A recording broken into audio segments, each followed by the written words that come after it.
Hello, everyone, and welcome to lesson number 6 of Prosperity by Charles Fillmore. I'm Reverend Wally White with Unity in Greensboro, and I'm one of 3 ministers that are going to bring this lesson to you this week. And here is the lovely Reverend Christina. Hi, well, as Wally said, I'm Reverend Christina Garza, and I am the minister at Unity of Nashville.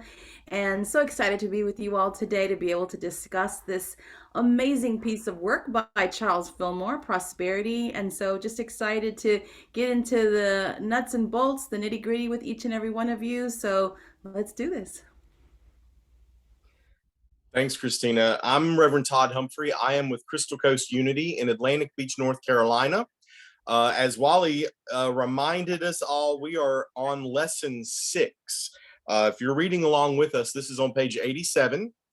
We want to remind you that if you've missed any of these lessons, you can find them on our YouTube pages. You can find them on our Facebook pages. You might even find them on our websites and a few other places. So look around or email us if you have any questions on where to find the other lessons. For today's lessons, make sure that in the comments, you let us know, are you encountering any questions that come up for you as we read through this text? Are there things that you agree with? Are there things that you're challenged with? Let us know, and let's talk about that. This is an open conversation that we want to have with you through the text. So make sure you reach out to us. We're looking forward to engaging with you as we dive into this text. But again, we're back on lesson 6 today. And Wally, I think you're going to start reading today, right? I am going to start reading. And I would add as well that this is a book that you can open up and start reading whatever they're all standalone lessons, really. Like, does it all tie in eventually? Of course. But, if this is the first time you've watched, cool. Like, you don't have to watch them in order. So, all right, let's get going on lesson 6. Wealth of mind expresses itself in riches. Prosperity, according to Webster, is an advance or gain in anything good or desirable, successful progress toward or attainment of a desired object.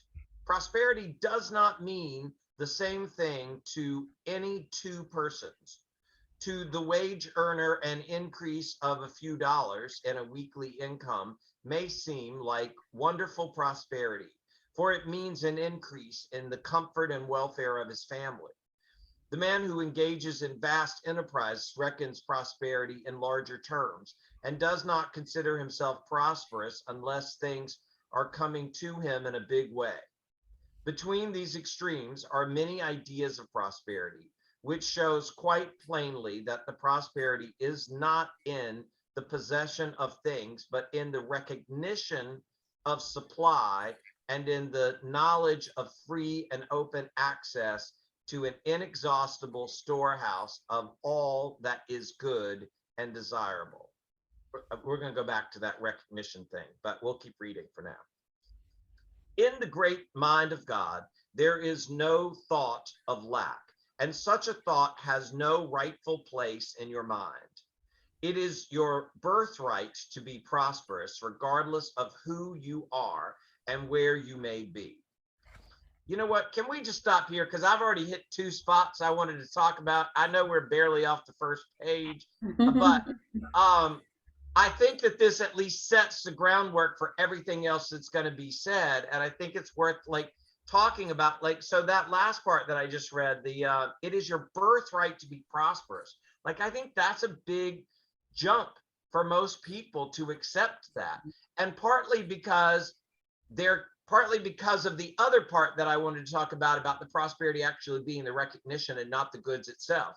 It is not any of our birthright to have said number of dollars or said size house or the material things that we tend to attach to prosperity. None of that is our birthright, of course, but it is our birthright to be prosperous in mind first, and then and all the other stuff comes from there. So that's our birthright, is to be prosperous where the true prosperity comes from, which is our mind and where our ideas flow through first. Mhm. Anybody have anything to add to that? Yeah, I would just agree with you. This is a really important point to make because, we may take it for granted, but for many of us especially when we started this journey, that was a big leap to take. When we come from faith traditions that basically inculcate in us that, we are not worthy, or we have to struggle to sort of get God's approval or God's bounty or grace and all of these things. It is a big leap to say no, we've had it wrong. And that was Jesus's message, in terms of saying, like, we are all children of God. We are all inheritors of this kingdom. I mean, this allness, this eternal oneness, this beauty, this harmony, this prosperity, this abundance. And so it is really important for us to flag that, and also to really become in touch with how seriously we take that. Meaning that, do we really believe that, or are they just words on a page? Because if we're just sort of entertaining it, it's kind of like, yeah, that's an interesting, cute concept, but not really integrating it into our soul, then we're not going to really see the manifestation of that consciousness. Meaning, we're not going to see it out picturing in our life in real time if we don't truly take it in. Yeah. And add some expectation to, it being good. I think the world beats us down and challenges us on that worthy thing all the time, and then at some point you get well, who does he think he is? And when that comes up to me, and it does, I'm like, I don't think anything. I know very well, and you got to have that. You got to take that kind of stand of knowing who you are, Mm-hmm. and what your birthright is. Yes, and if you can't, if any of us does not wrap our mind around, our thoughts around this idea that prosperity is our divine right, then we will never understand that saying that you occasionally will run into, even though we don't talk about sin a lot. But there is a statement that says it's a sin to be poor, right? It is error thinking to believe that you need to be in poverty. Mm-hmm. This, we have to be ready and willing to receive our good. Mm-hmm. And that means that we have to know that it's all out there, that lack is not even in the consciousness of God. Mm-hmm. So. That's it. And again, we're not talking about the dollars. We're not saying it's a sin to have a penny versus a dollar. We're saying it's a sin to like beat yourself up and live in the negativity of seeing the lack of the penny versus the dollar.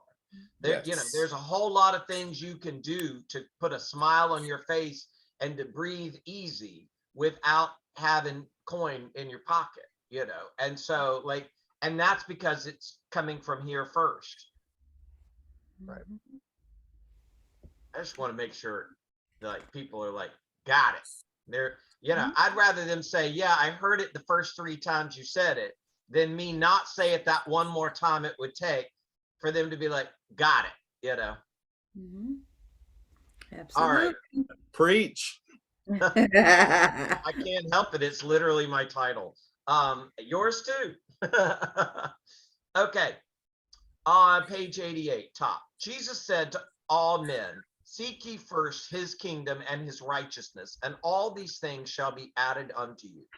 This does not mean that if you belong to a certain church, you will be prospered, for righteousness is not conforming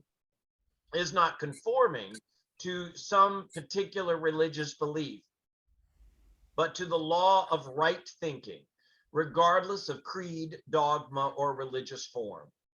Get into the prosperity thought and you will demonstrate prosperity. Cultivate the habit of thinking about abundance everywhere present, not only in the forms of imagination, but in forms without. Jesus does not make a separation between the two as though they were at enmity. He said, render therefore unto Caesar the things that are Caesar's, and unto God the things that are God's. Put things in their right relation, the spiritual first and the material following, each where it belongs, and render to each its own. Realize first of all that prosperity is not wholly a matter of capital or environment, but a condition brought about by certain ideas that have been allowed to rule in the consciousness. When these ideas are changed, the conditions are changed in spite of environment and all appearances, which must also change to conform to the new ideas. People who come into riches suddenly without building up a consciousness of prosperity soon part from their money. Those who are born and bred to riches usually have plenty all their life, even though they never make the effort to earn a dollar for themselves. This is because the ideas of plenty are so interwoven into their thought atmosphere that they are a very part of themselves. They have the prosperity consciousness in which there is no idea of any condition under which the necessities of life could be lacking. We are sometimes asked whether we advocate the accumulation of riches. No, the accumulation of riches, as has been explained, is futile unless it is the outgrowth of a rich consciousness. We advocate the accumulation rather of rich ideas, ideas that are useful, constructive, and of service to the well-being of all mankind. The outer manifestation of riches may follow or it may not, but the supply for every need will be forthcoming because the man of rich ideas has confidence in an all-providing power that never fails. He may not have an extra dollar, but his ideas have merit and he has confidence, a combination that cannot fail to attract the money to carry him forward. This is true riches, not an accumulation of money, but access to an inexhaustible resource that can be drawn on at any time to meet any righteous demand. When a person has this rich consciousness, there is no necessity for laying up gold or accumulating stocks and bonds or other property to ensure future supply. Such a one may be most generous with his wealth without fear of depletion, because his rich ideas will keep him in constant touch with abundance. Those who have the thought of accumulating material wealth, a thought that is dominant in the world today, are unbalanced. They have a fear of the loss of riches that makes their tenure insecure. Their prosperity is based on a wrong idea of the source of riches and eventually means disaster.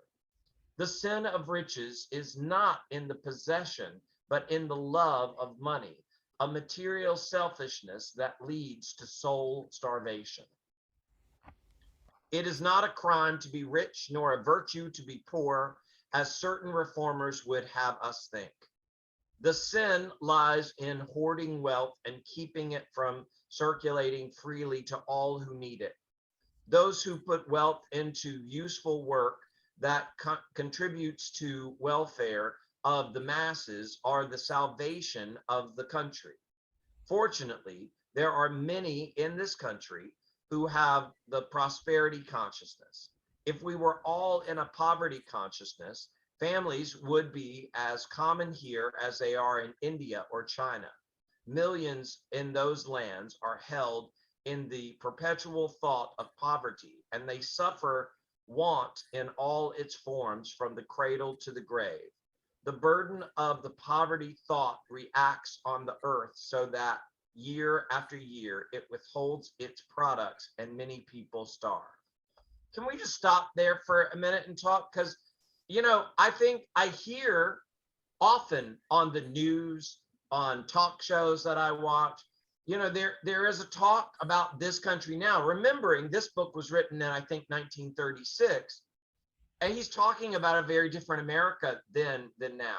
And when you look back at the history of unity, it does seem like things just flowed to them very easily. And like they built this this thing that just kept building, and they bought a radio station because they wanted one, and they, but it, I think the modern talk that I'm recognizing in these words are, there's a lot of talk about with racial differences in this country, is where I hear it a lot, in that the wealth is being passed from one generation to the next and withholding it from people who didn't already have it.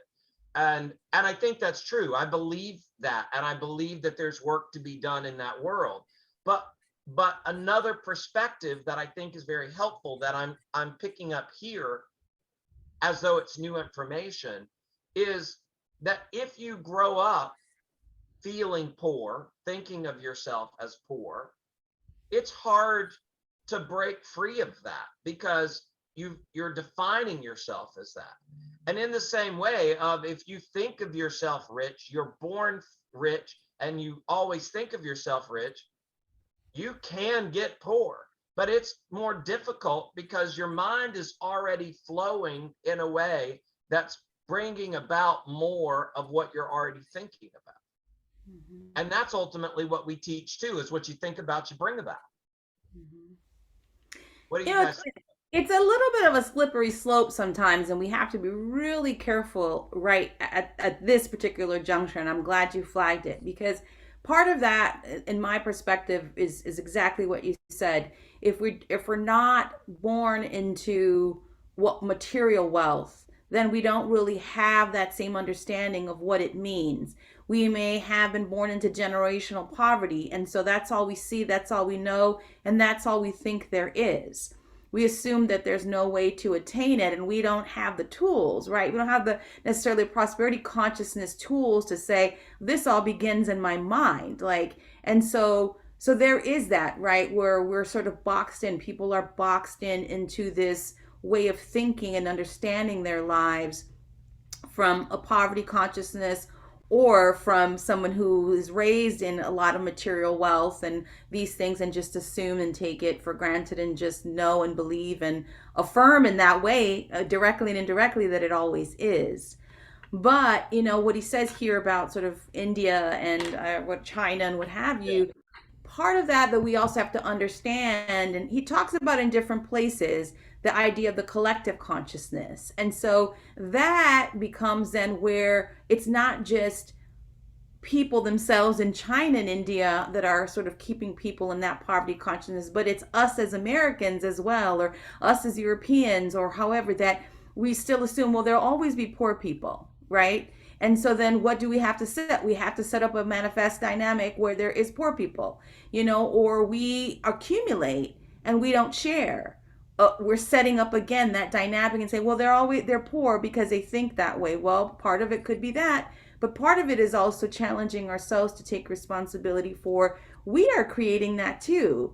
Like, if we take this to be true, that we are in a universe of oneness, I'm a mirror unto myself. And so what I see, I'm reflecting back to me in terms of what is in my consciousness and what I've also materially at some level created. So that's just all I want to flag, because I've heard a lot of people, the old kind of American mentality of the pick yourself up by your bootstraps, that if you're poor because you wanted to be there. And that's where I think we have to be really careful, with some of these prosperity consciousness teachings, that we're not sort of replicating that. Again, important that we take responsibility and accountability, yes, and that we understand that it first begins in the mind, but there's also other factors structurally and even consciously that we hold as a collective that also impact this.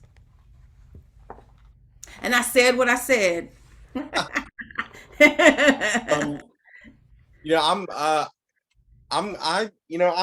was troubled by that paragraph, and this goes down a different road, or maybe not. The very fact that we have called out in this text two other cultures of people of color, and is problematic to me. The culture of India, which has a caste system, which operates directly to hold some people in that society in poverty, because of the mindset of the people that are the haves, right? The upper people in the cast. And then China, which is a communist country, and yet they're, everyone should be taken care of, and yet we see in the news, which is going to have its own skew these days anyway, that not everyone's needs are met, right? And that there are haves and have-nots, and we have to see that all the time, that none of that is okay. And if we go back to scripture and we look at when Moses and they're wandering through the desert, and we're told you gather what you need for today or it spoils, right? And we see people that try to hoard money in our capitalistic society, and they hold all this money in a stock market, and then what happens? It goes bad because the stock market dives, right? There is not a law of hoarding money. There is a law of circulation, right? And we have to lift everyone up and circulate that money, right? And circulate all the good that we receive, all the good, right? I mean, if this is my big thing in where I am in Eastern North Carolina, there is a really significant food insufficiency problem where I live. And if any of us in this world decide that it's okay for somebody to be hungry, then what we are saying from our oneness truth, that it's okay for all of us to go hungry. Mm-hmm. Mm-hmm. Right? If it's okay for anybody to not have a home, it's okay for all of us to be homeless. Mm-hmm. I'm going to step off of my soapbox now. No, but I think that's why it's like I think we should, instead of like pushing through this, like let's stop and have a conversation here, because there's a lot to unpack with it, more than we will in this one conversation. But because there are ultra wealthy people, and we know now that currently there's such a divide. There's fewer of a middle class now. There's far more either the small group of ultra rich and a lot that are defined as poor. And part of that is, and some are in the news right now, but their names are unimportant. But when you're operating from I'm trying to think of the right title of it, kind of the pie mentality, that there are only so many slices and then it's going to be gone. And so I need as much of the pie as possible, versus the spiritual prosperity principle, which is there is more pie than anyone will ever need or even be able to consume. Forget about how much you want. Like there is more prosperity flowing than any will need. And so you kind of see where those stops are in the system of the flow.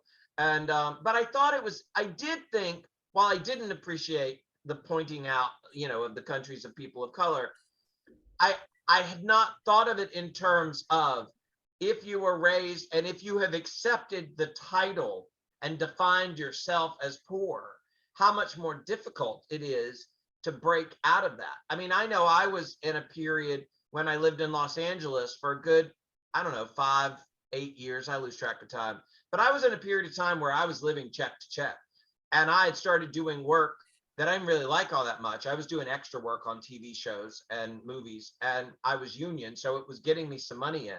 But like it felt like begging for a job from one day to the next, because they hired you for a day. Sometimes they might hire you for 2 or 3, right? You were constantly looking for a job, and it was a job I didn't even really want.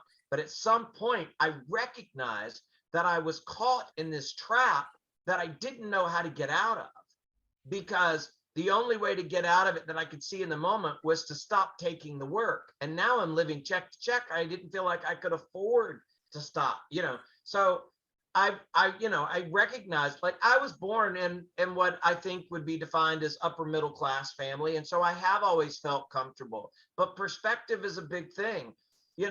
People that I know live in these big, giant, beautiful houses would not be impressed with my little 2-bedroom, 1-bath house. But somebody who lived most of his adult life sharing apartments with a roommate, I felt like I was in a castle when I had this entire structure, which happens to have 2 bedrooms and 1 bath in it, that just belonged to me. I said to somebody at one point when I moved in, and it was me and a dog at the time, my mom's dog that I had inherited.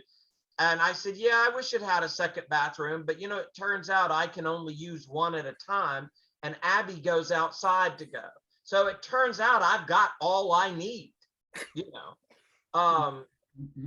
And about recognizing that, and I just wanted to take that moment to say there is work for us to all to do. And also I heard recently, I don't even remember where I heard it said, but how important it is if you want to give money or give supplies to a homeless shelter, if you want to give food to a pantry, do it because you want to give and you want to share, not because they're needy, right? Because that's a different perspective. And that's not only helping them, it's helping you. Because if you're acknowledging needy, you're bringing it into your own, you know, presence and your own life. Like, you're doing it because this is the great thing to do. I love giving. I have more than I need in my house. I've got more canned food than I'm going to eat right now.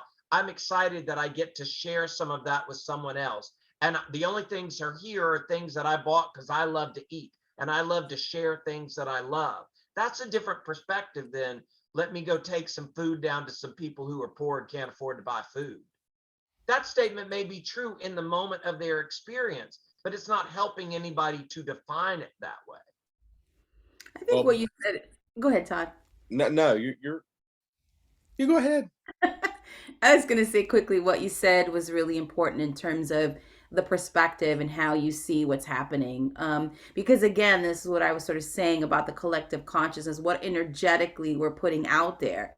If we see what we're doing, like I'm giving this donation and I'm seeing them, all those poor people, poor things, they're oppressed or whatever, then you're reifying that. Like energetically, you're continuing that dynamic instead of holding the high watch, holding a space for people and saying they are abundant and prosperous. I am doing this as part of this flow. I am seeing them, however, resplendent, abundant, prosperous, however you want, in that way. And I feel like for me personally, this has always been my work as well. I grew up in the projects of Chicago. I grew up in poverty. And so it was always this guilt about people that I had, and I worked my tail off to get it. It wasn't easy, but I did it. Went to school, I did everything. You got educated, you did this, you did that, and, worked hard. And, I was able to do well for myself, but there was always that guilt. And I think many of us carry that,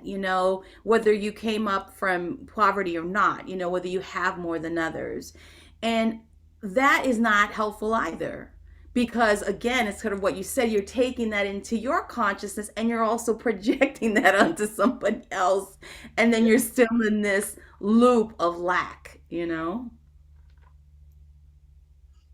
absolutely. That's what you want to break free from. I was just going to reiterate that everything we give must be given joyfully from our abundance. Mm-hmm. Right? Because my congregation has not been tithing until this year, and so we started tithing this year, and through conversations around the board, we got very clear that we must tithe. Some congregants wanted to give money to other groups in the community that they care about, but we got clear that as we tithe from what we receive, as we give from our abundance, we cannot give to need, because then we increase the need, right? Whatever we focus our attention on grows, and it grows in our experience. So there's a food bank here, but we can't give to the food bank because food insufficiency is an issue here. But I had congregants that were committed to that. So what we did is we sent out a survey and we said, hey, tell us where you do service work in our community. Because service is a spiritual path. And if you're able to do service work for different organizations in our community, then we can joyfully share our abundance with them, because they're giving us an opportunity to grow spiritually. Mm-hmm. And so we are able to give some money to a food bank in the area, but we're not funding them because there's lack of food. We're funding them because they allow us to be in a spiritual path. That's a great point. That's a great point, and it goes to kind of Edwin Gaines, the prosperity kind of model of Edwin Gaines of like tithe where you're spiritually fed, Yes. and what organizations are spiritually feeding you, your congregation, and the world. It's not like the need, but what are they doing that is lifting up humanity? What are they doing that you personally are involved in that are resonating with? And so I like that. That's a really important point. All about perspective, people. Mm-hmm. Great conversation, friends. Yay. Love what you guys are saying. Same here. Thank you. Thank you. All right, I'm going to start back on the last paragraph on page 90. Universal mind controls all nature and is in possession of all its products. The earth is the Lord's and the fullness thereof is a great truth. Puny personal man uses all his crafts to get control of the products of nature, but is always defeated in the end. Only the universal man of spirit is in disputed possession. And to him, the Father says, all that is mine is thine. Jesus did not have title to a foot of land and evidently had no money, for the apostles carried whatever funds the company had. He did not even burden himself with a tub, as did Diogenes, and had not where to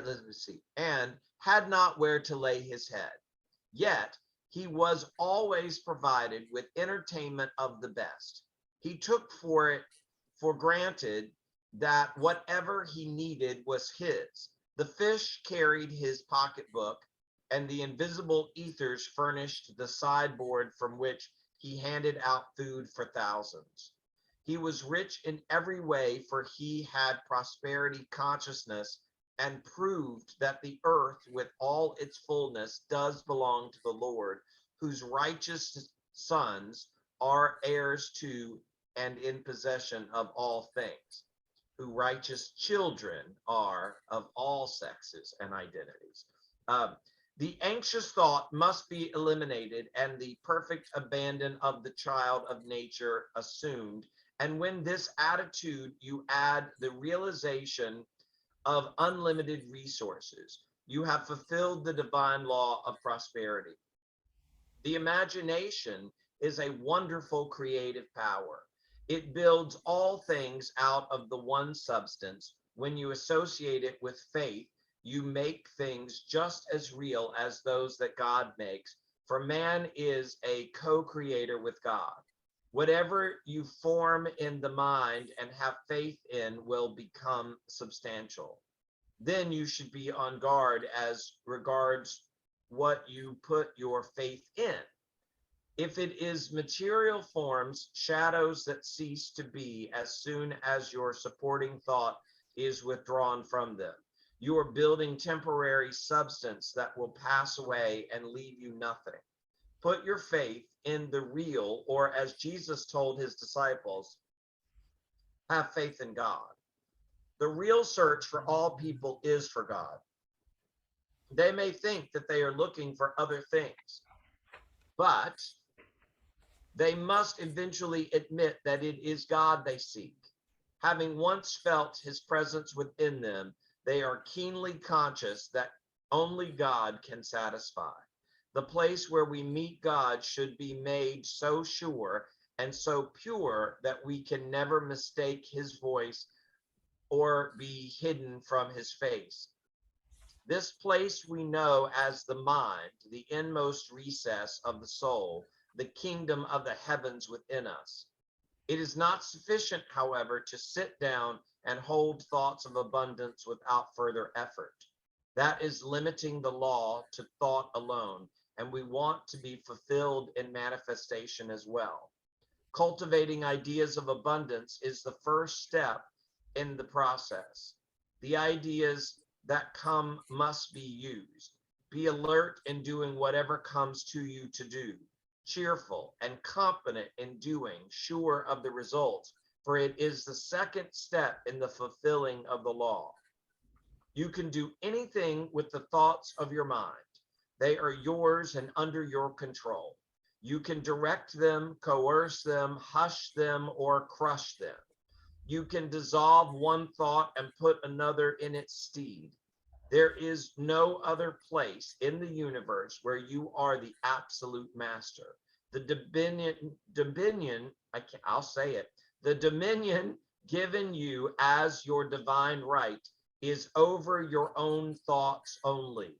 When you fully apprehend this and begin to exercise your God-given dominion, you begin to find the way to God, the only door to God, the door of mind and thought.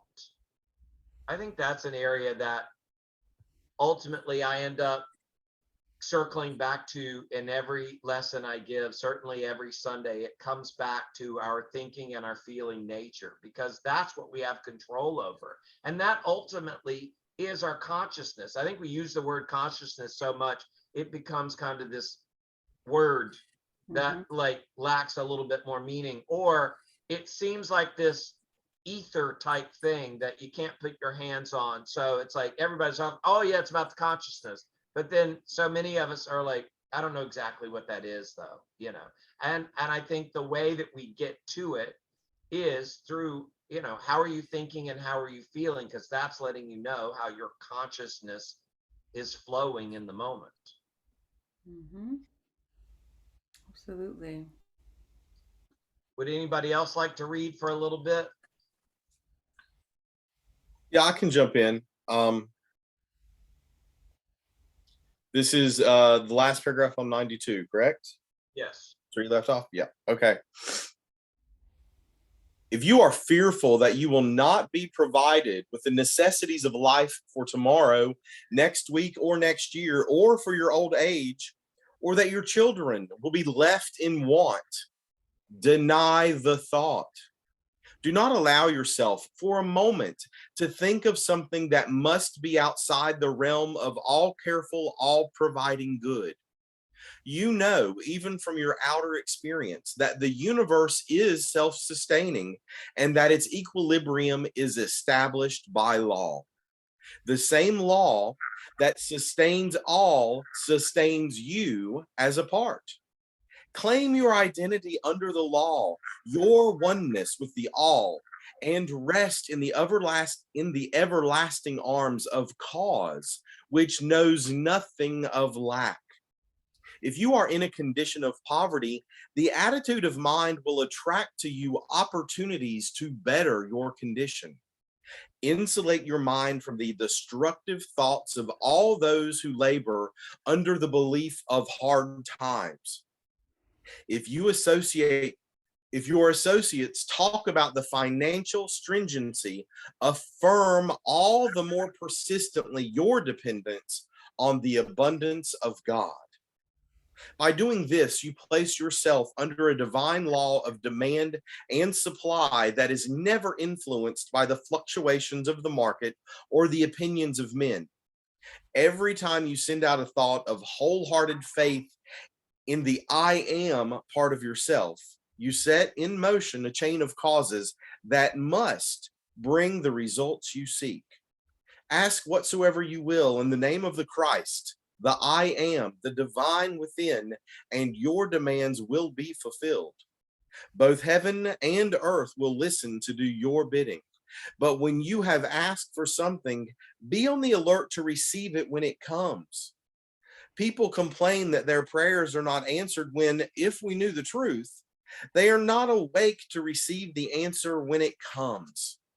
If you ask for money, do not look for an angel from the skies to bring it in on a golden platter, but keep your eyes open for some fresh opportunity to make money, an opportunity that will come as sure as you live. These are some of the tangible steps along the way to the larger manifestation you desire. No one is ever given the keys to the Father's storehouse of wealth until he has proved his faith and his reliability. Then he may go in and pass out the goods freely. If the men of the world, with their selfish ideas of mine and thine, were given the power, Without a thorough mental cleansing of instantly producing whatever they desire, they would undoubtedly practice still greater oppressions on their fellows, and existing conditions would not be improved.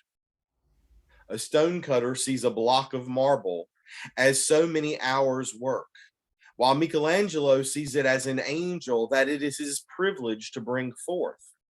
This is the difference between those who see the material world as so much matter and those who look on it with the eyes of mind and the imagination that works toward perfection. One who paints a picture or makes a piece of sculpture first sees it in his mind. He first imagines or images it. If he wants a strong picture, he makes force one of the elements of his image. If he wants beauty and character, he puts love into it. He may not see the perfect picture until all these elements are combined. Then it requires but little effort to transfer it from his mind to the canvas or to the marble. On the sixth day of creation, we are told, God imaged his man, made him in his image and likeness. This does not mean that God looks like a man, a personal being with man-like form. We make a thing in our own image. The image we have in mind for the thing, and our creation does not resemble us in any way. God is without form, for God is spirit. God is an idea that man has tried to objectify in various forms. He is the universal substance, the life that animates the substance, and the love that binds it together. Man just naturally gives some form to every idea he has, even the idea of God. For the formative faculty of the mind is always at work, whether we are awake or asleep. We get material for forming mental pictures from without and from within. This imaging or formative power of the mind could not make anything unless it had the substance out of which to form it. One could not make a loaf of bread without the flour and other ingredients.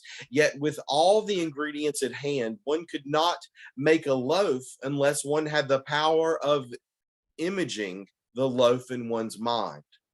This seems simple, but the fact is that the power to form the loaf is less common than the available material for the loaf. Flour and water are abundant, but only certain people can use them in the right way to form a palatable loaf of bread. So with this subject of prosperity, substance is everywhere, filling all the universe. There is no lack. If we have not been successful in forming it into the things we have needed and wished for, it is not because of a lack of substance, but a lack of understanding how to use our imaging power. I just want to pause briefly and remind everyone, if you want to know more about this imaging power, go to the 12 Powers of Man book and read about the faculty of imagination. One of my favorite faculties. Yeah. Yeah. And the power of like it's all going back to the very first thing we stopped to talk about on page 1 is it all can't just live here. You got to take the time and what we say in our fifth principle of, it's not enough to know it, you got to go live it. But like this whole chapter is really delving into the importance of how we're using our thoughts. And look, I say this all the time, there's no perfection. Still going to have some negative thoughts, still going to have the occasional day you wake up on the wrong side of the bed, still going to have somebody say something that we get anger from. I'm careful to no longer say, well, they said something that made me mad, because nobody can make me do anything. They can invite me, they can put their words together in a way that will light a fire in me, but I have to decide to allow that fire to burn, right? And that's what we're talking about here in prosperity. It's like, well, are you thinking about what's wrong? Are you thinking about the challenge? Or are you starting to think about how wonderful the solution is? You know, are you spending your time on the challenge or the solution? Are you spending your time on what you don't want or what you want all of? Mhm. That's a great point. The self-talk and what we imagine you spurred something in me, because I had to have a conversation today. um I'm in the field ministry program, and my practicum I'm doing is with a local primary school. And this morning, one of the kids came up to tell me that somebody did something that made him mad, right? And I had to have that whole conversation of, well, they just did something, right? You get to decide what you're going to do with it. Mm-hmm. Stop giving our power away. That's it. Part of what I think about as you guys were talking was, how, start the imaging, right? The imaging in the mind, but the mind also works within what comes through our lips, what comes through our mouth. And, we all have to become vigilant about what we're putting out there into the universe through what we say. So, how oftentimes have we said ourselves or hear other people, oh, I'm broke. Are you really broke? Like, you're maybe going through some financial strains right now, but are you wanting to reaffirm that? No, like, I'm in a situation, but I'm prosperous. I'm in a situation, but I'm, whatever, claiming the abundance of the universe that is flowing through me now. I don't know how God and how this will show up, but I, call forth the resources of the universe to, prove me now. And do your prayers, do your meditation, and do your personal work, whatever that means. Like, you can't sit at home waiting for a job, right? Watching Netflix. So, part of it too, I've seen people who are like, oh, I'm just gonna sit here. God's gonna provide. I mean, gotta do your part too. But part of it is changing, again, the mindset, but also changing how we then outpicture with what we say, because all of that makes a difference. Oh, the world's going to pot. You hear it all the time. Or again, poor people, there'll always be poor people. All of these things have such power in a way that we can't even begin to realize sometimes, that create what we see and how we experience the world and the lack that is there. So be careful with your words, peoples. Yeah, and at least allow yourself to hear your words, because your words may slip up and tell you what you didn't realize you were thinking, you know. And especially when you say it and then say, "Oh, well, I'm just joking." Well, it ain't a funny joke, because you're what I call our manifestation factory workers in our head. They don't take jokes. They just take orders. And you said it, so now they're going about trying to create it. The day of our thought, and those are our thoughts that, like, all right, that's our subconscious, right? Like, there's no humor, there's no. It's all yes. Our subconscious is yes, yes, yes. So when you say, "How's your day?" It's crappy. Then I imagine this factory of all these little workers. He just asked for crap. Get some more crap going. He wants some crap. He's claiming crap. Let's show him some more so he'll really love it.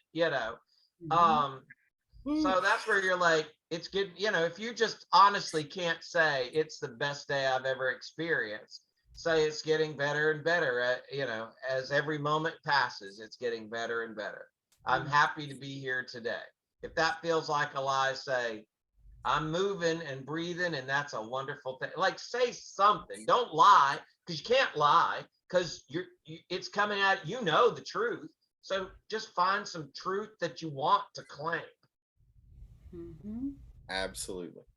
Mm-hmm. I can walk. That's all you got. I Yeah. can walk. I have access to my limbs, and they are doing real well today. Claim something, that is, and, hang your hat on that. No matter what you have, there is always something that you are prosperous about in your life. There's always something. So, explore what that could be. Yeah. Absolutely. I mean, if nothing else, you get to say, you know what? I am so excited. I get to go home and see what my minister friends have to say about prosperity today. And you go back and revisit this. And ask Listen to this questions. again.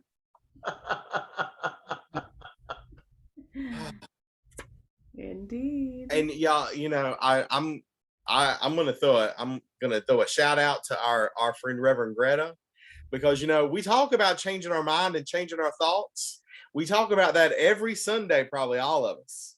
Yeah. And you know what, Reverend Greta, when we saw her last fall, and she said, "You change your mind, and sometimes you change it back." Y'all remember that?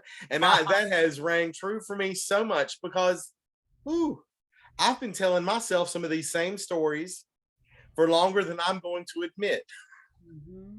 And you know, we change it. We know that it's wrong. We know that this is not the truth of who we are, and we can claim the truth. And then when we're not paying attention, you know, that ego that's real comfortable slides it right back in, slides that thought right back in. We have to be Christina used that word and I can never say it right. Vigilant. Mm-hmm. I always say vigilant, which isn't a word. So we have to be vigilant Mm-hmm. to keep coming back to the truth and use this power of our faculty of imagination, of imaging. So I'm going to jump back in on page 96. This is the second paragraph, first full paragraph. The world goes through periods of seeming lack because the people have refused to build their prosperity on the inner, omnipresent, enduring substance, and on the contrary, have tried to base it on the substance that they see in the outer. This outer substance, formed by the imaging power of men in past ages, seems to be limited, and men struggle for it, forgetting their own divine power to form their own substance from the limitless supply within. The lesson for all of us should be to build our prosperity on the inner substance. I'm going to read that last sentence one more time so we can absorb it. The lesson for all of us should be to build our prosperity on the inner substance. Those who demonstrate prosperity through the law of men have nothing permanent. All their possessions may be swept away in a moment. They have not built on the orderly law of God. And without the rich thoughts of God's bounteousness, they have not built on the orderly law of God, and without the rich thoughts of God's bounteousness, no one can have an enduring consciousness of supply. That is a word that we don't see very often these days. That's a good word. Yeah. So your assignment this coming Sunday is to use that word in your talk. Bounteousness. Bounteousness. I may have to go to YouTube for pronounce, and then I'll put the word in and then have it say it to me over and over, and I'll say it with Yes. No disease, poverty, or any other negative condition can enter into our domain unless we invite it, nor can it remain with us unless we entertain it. Conscious power over all such conditions is one of our greatest delights and a part of our divine inheritance, but we must learn the law and apply the power in the right way. Men have a consciousness of lack because they let Satan, the serpent of sense, tempt them. Say that one more time. Men have a consciousness of lack because they let the serpent of sense tempt them. Anybody that's new to this new thought thing and new to unity, understand that we do not mean an equal and opposing force to God. We are talking about attaching to sense consciousness, that we are letting the outer world decide what our inner world looks like. Yes, we all got that? If you don't get that, make sure you leave a comment so we can come back and talk about it, because that's an important keystone in understanding that God is absolute, unlimited good. Yes. And if you don't got this, don't pretend that you do just because we're talking about it as though it's accepted stuff. Let's have that conversation, because even from somebody that's going to claim, no, I do have this, if that conversation is out there, there's something we'll all get out of it. So Absolutely. like if we say something as though like fact, because we've been studying it and we've just accepted it as our fact now, like please do, if it's a question for you, ask the question. Let's have that conversation. Mhm. Yes.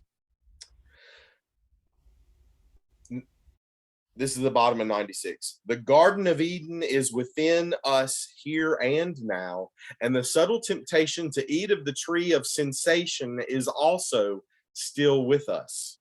We have been given dominion over the animal forces of the body, the beasts of the field, and must tame them, making them servants instead of masters of the body.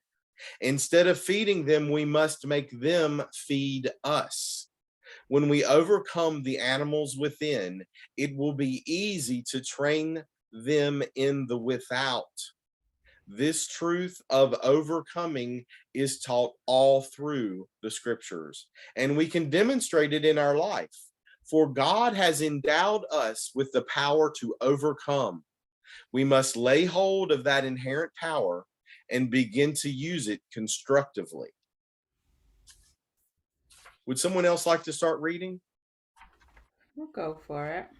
Perfect. The whole human family seems to be sensation mad, and all our economic and social troubles can be traced right back to the selfishness of the sense man.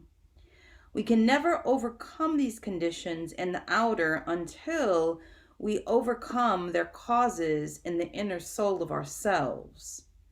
There is sure to be repetition of war and peace, plenty and famine, good times and depression until we take the control of mind substance away from the sense man and give it to the spiritual man. We know that there is a spiritual man and we look forward in some ideal way to his coming, but we will never come, he will never come until we bring him. We hope and pray for the coming of better things. But as Mark Twain said about the weather, no one does anything about it. We can do something about the matter of self-control, and each of us must, if we are ever to improve our condition physically and financially, as well as morally and spiritually. We must lift up the serpent of sense. So, let me take these glasses off, y'all. We must lift up this serpent of sense as Moses lifted up the serpent in the wilderness and control it in the name of Christ. Eliminate all negative thoughts that come into your mind. You do not spend all your time in the denials, but give much of it to the clear realization of the everywhere present and waiting substance and life. Some of us have in a measure inherited hard times, but entertaining the race thought so prevalent around us. Do not allow yourself to do this. Remember your identity, that you are a son of God and that your inheritance is from him. You are the heir to all the Father has. Let the I am save you from every negative thought. The arrows that fly by and the pestilence that threatens are these negative race thoughts in the mental atmosphere. The I am consciousness, your Savior, will lead you out of the desert of negation and into the promised land of plenty that flows with milk and honey. Deny that you can lose anything. Let go of negative thoughts of financial loss or any other kind of loss and realize that nothing is ever lost in all the universe. There are opportunities everywhere, just as there have always been, to produce all that you need financially or otherwise. God wants you to be a producer of new ideas. New ideas come to you from within. Do not think for a moment that you are limited to the ideas that come from without. Many of those ideas are outgrown anyway and have outlived their usefulness. This is why we go through periods of change, so that old, outworn ideas can be discarded and replaced with new, better ones.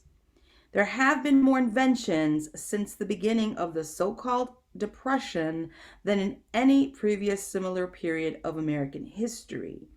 This shows that new ideas are within man, just waiting to be called out and put into expression. We can find new ways of living and new methods of work. We are not confined to the ways and methods of the past. I really want to stop there because I think we saw that with the pandemic, right? The things that we thought were just absolutely so, the things that we assumed wouldn't always be or could never be, we've seen completely, you know, manifested or unearthed or come out of nowhere. I mean, so many things like companies closing down and not having brick and mortar places and everybody, hundreds of employees working from home.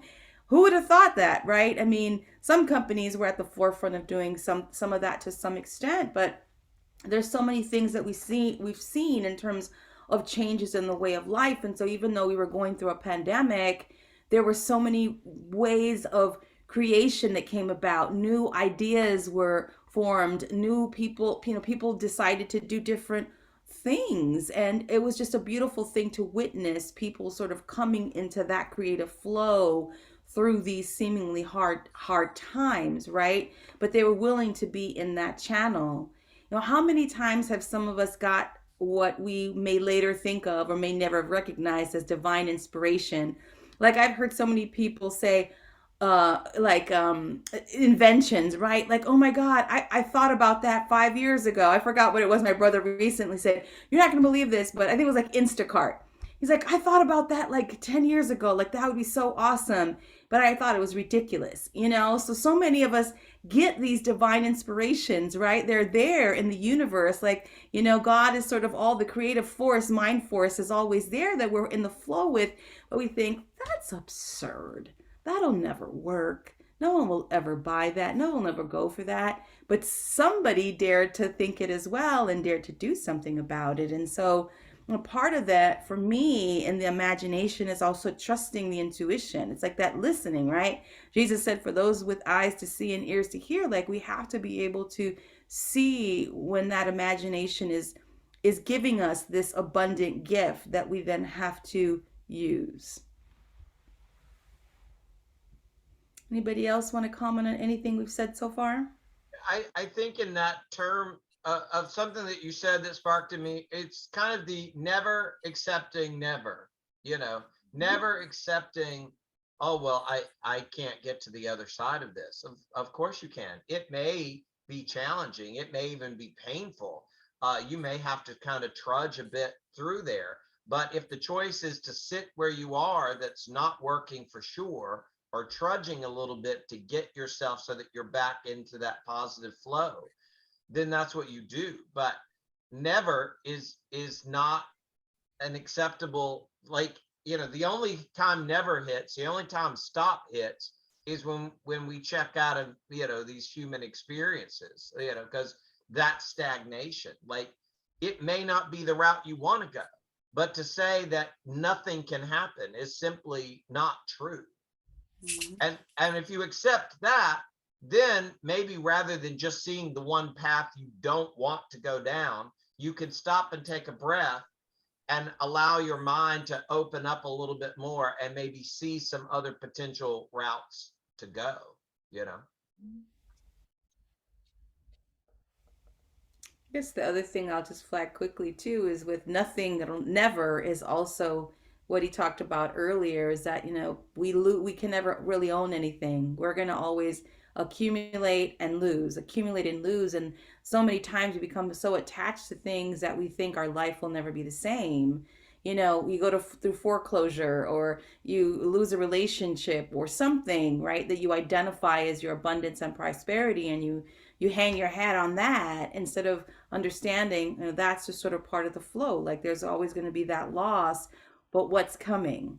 What's happening? How are you growing? How are you manifesting into your greatest and highest good? And so holding on to that, I think, is really important. That's it. Anything else? So should I move on? Let's go. Let's go.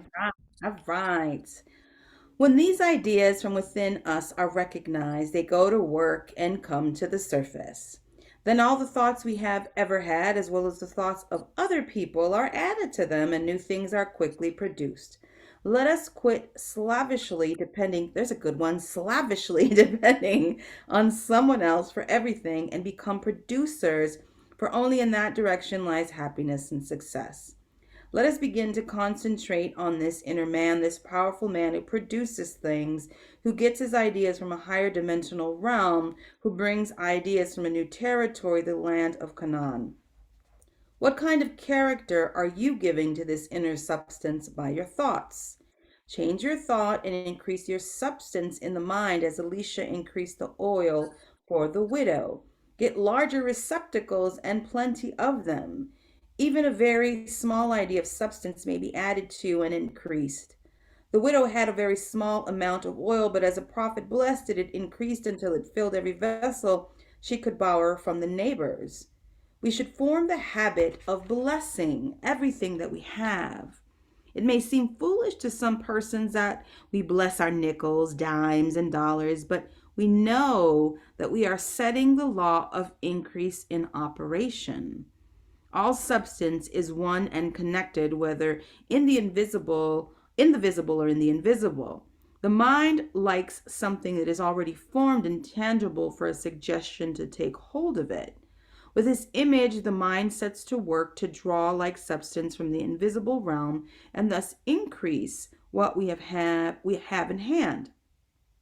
Jesus used the small quantity of loaves and fishes to produce a great quantity of loaves and fishes. Elisha used a small amount of oil to produce a great amount of oil. So when we bless our money or other goods, we are completely complying with the divine law of increase that has been demonstrated many times. Another step in the demonstration of prosperity is the preparation of the consciousness to receive the increase. If we pray for rain, we should be sure that we have our umbrellas with us. You read in the 3rd chapter of 2 Kings how Elisha caused the water to come from the invisible and filled trenches in the desert. But first the trenches had to be dug in the dry ground. That required faith, but the kings had it, and they dug trenches all over a large valley, just as Elisha had commanded.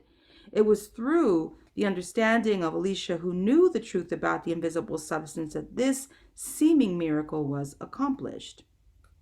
Yet the trenches had to be prepared, and you must prepare your consciousness for the inflow of the universal substance.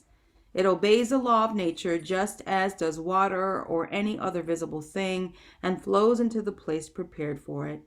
It fills everything you hold in your mind, whether vessels, trenches, or your purse. It's not advisable to hold for too specific of a demand. You might visualize $100 and get it when 1,000 was coming your way. Do not limit the substance to what you think you need or want. Rather, broaden your consciousness and give infinite mind freedom to work, and every good and needful thing will be provided for you. Make your statements broad and comprehensive so that your mind may expand to the infinite rather than trying to cram the infinite into your mind. And I believe finally, these are statements to broaden the mind and fill it with the richness of substance.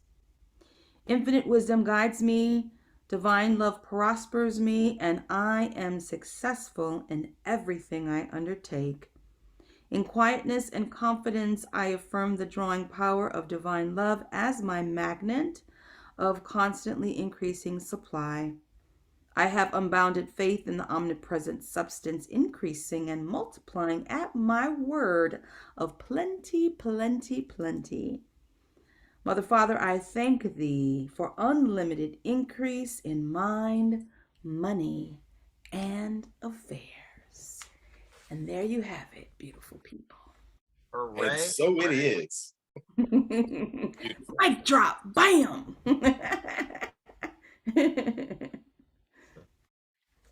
I love this chapter, and I love the conversation that we had. Like there's one thing to keep having the encouraging conversation about using our minds in a prosperous way, but I really appreciated that conversation we had early on too about kind of looking at real world events and really looking at the experiences that in our human experience we define as rich and poor, and what that means metaphysically as well as what it means in the current real world examples. We we have to be aware of that. I mean, that's, you know,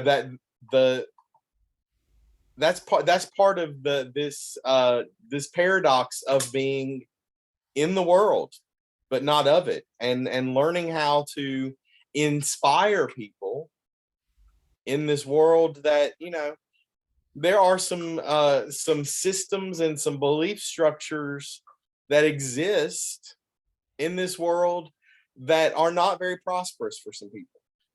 And other people believing that does not have to deny us from receiving our good. So, Yeah. Yeah. Well, thank you all. And I would ask people who are watching, is what out of this chapter jumped out at you? What spoke to you? What made you question something that you're like, I don't understand what they said there, or I don't believe what he wrote there, or what jumped out is like, oh, I hadn't thought about this that way, or I thought about that a long time ago, but that was a wonderful reminder. You know, what are those things? Let's have those conversations by typing it in the comment section. Excellent. Thanks, Christina and Todd. As always, I am honored to do this with you and overjoyed by it.